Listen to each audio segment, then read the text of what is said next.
வணக்கம் நண்பர்களே, அனைவருக்கும் இன்றைக்கி காலை வணக்கம். இன்றைக்கி சனிக்கிழமை காலை உணவு பார்த்திங்கன்னா முதல்ல வந்து இது வந்து கொழுமிச்சை ஜூஸ் வச்சுருக்கோம். இது கலர் என்னென்னு பார்த்தீங்கன்னா நாட்டு சக்கரை இருக்குது. வேறு எதுவும் மைண்டில் திங்க் பண்ணாதீங்க. இது வந்து நாட்டு சக்கரை மட்டும் தான் கலர் இருக்குது. ஓகே, இன்றைக்கி வந்து பழம் என்னென்னு பார்த்தீங்கன்னா தர்பூசணி பழம் வச்சுருக்கோம். அடுத்து வந்து ஸ்டார் ஃப்ரூட் இருக்குது. அது வந்து கடலைப்பருப்பு முருகை கொஞ்சம் பக்கத்தில் காமி.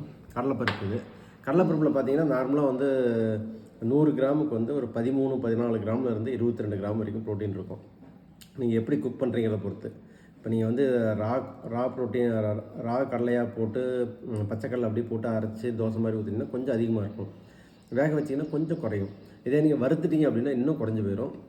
இப்போ இதை நம்ம வேக வச்சு வச்சுருக்கோம். இப்போ அப்ராக்சிமேட்டாக வந்து ஒரு 18 20 கிராம் ப்ரோட்டீன் இருக்கலாம். இது 100 கிராம் கணக்கு போட்டோம்னா. ஸோ இது வந்து ஒரு நாளைக்கு உங்களுடைய தேவையில் பாதி கிட்டத்தட்ட ஃபில் பண்ணிடும். பாதின்னு சொல்ல முடியாது, 1/3 ஃபில் பண்ணி 1/3 ஃபில் பண்ணிடும். நீங்கள் வந்து 2 வேளை எடுத்துட்டிங்க அப்படின்னா இது கிட்டத்தட்ட 40 கிராம் ப்ளஸ் இதோட வந்து மீல் மேக்கர் வச்சுருக்கோம். இது வந்து கிட்டத்தட்ட ஒரு 100 கிராமில் பார்த்திங்கன்னா ஒரு 30 கிராம் ப்ரோட்டீன் இருக்குது. ஸோ இது 2 வேளை 3 வேளை நீங்கள் கலந்து சாப்பிட்றப்ப உங்களுக்கு தேவையான ப்ரோட்டீன் வந்து ஃபுல்ஃபில் ஆயிரும். ப்ளஸ் இன்றைக்கி வந்து சுரக்காய் வந்து பொரியல்.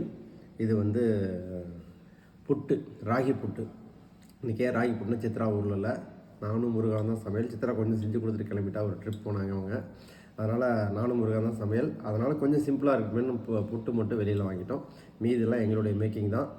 ஓகே, இந்த மாதிரி நீங்களும் கொஞ்சம் ஹெல்ப் பண்ணிங்க அப்படின்னா உங்கள் மனைவிகள் வந்து உங்களுக்கு வந்து கண்டிப்பாக இந்த மாதிரி உணவுகளை செஞ்சு கொடுப்பாங்க. நீங்கள் வந்து ஹெல்த்தியாக இருக்கலாம், உங்கள் குழந்தைங்களுக்கு ஹெல்த்தியான உணவு கொடுக்க முடியும். ஓகே, ஆஃப் பண்ணிடுங்க.